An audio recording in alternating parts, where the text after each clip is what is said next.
Hello there! This is an astrological forecast for Gemini for the month of July 2009. And this also applies if you have a Gemini ascendant or rising sign. So Gemini, this month's going to be very much about you.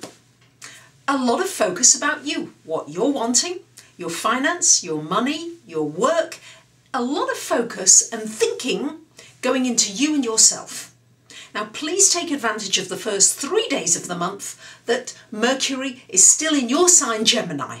So it's a good time for any kind of communicating, any kind of writing, reading, talking, information that you need to share with other people. Try to get it squeezed in, especially contracts and things to sign, squeeze it into those first 3 days because it will be easier.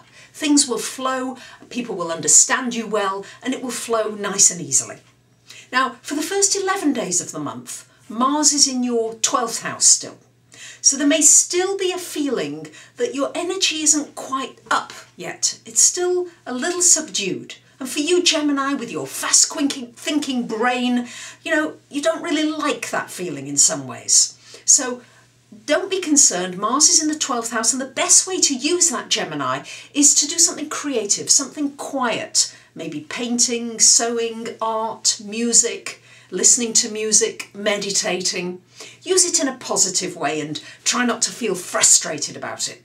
Because after the 12th onwards, your Mars is in the first house and your energy is going to come bubbling back with that lovely bubbling personality of yours. And you're going to feel quite assertive and quite able to get your own way, in a very nice way of course, but you're going to be able to talk your way around situations even better than you usually do.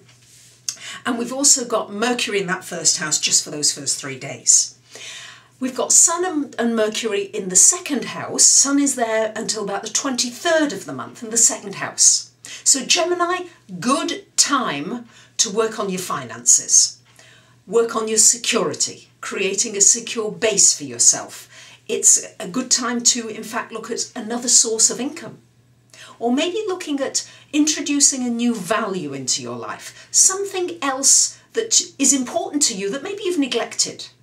Also, it could be connected with family or loved ones, somebody close to you that you maybe need to value more, or maybe is not valuing you enough, but it's something around values. And also about earning money, and it should be a good time to be earning money for you Geminis. And then we've got, after the 23rd of the month, we've got Sun and Mercury in your third house. Well, we couldn't ask for better for Gemini, because Gemini, it's going to make your learning capacity better, your communication flow easier, you maybe want to spend time with neighbours in your community, helping other people, working with other people, chatting, doing things with other people and having fun generally. But I can see you doing some studying, some reading, and also I can see it being very profitable and very enjoyable for you. So a lot of focus on yourself, your finances and your learning. We've got Saturn in your 4th house until the end of October. So there is a feeling of wanting to be secure in the home, but I think some of you don't feel that kind of security that you'd like to feel.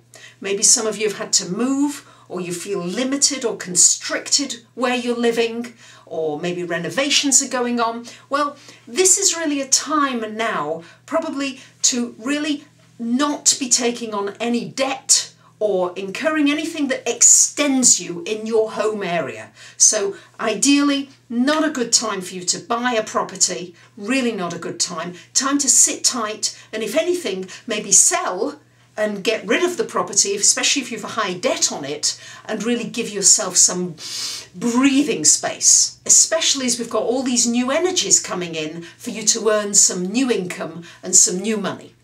So don't worry if it feels limited and constricted, that'll probably change come the end of October anyway. It will feel like it's lifting. We've got Uranus in your 10th house still going on, so this could mean some changes in your career. Sudden changes, unexpected.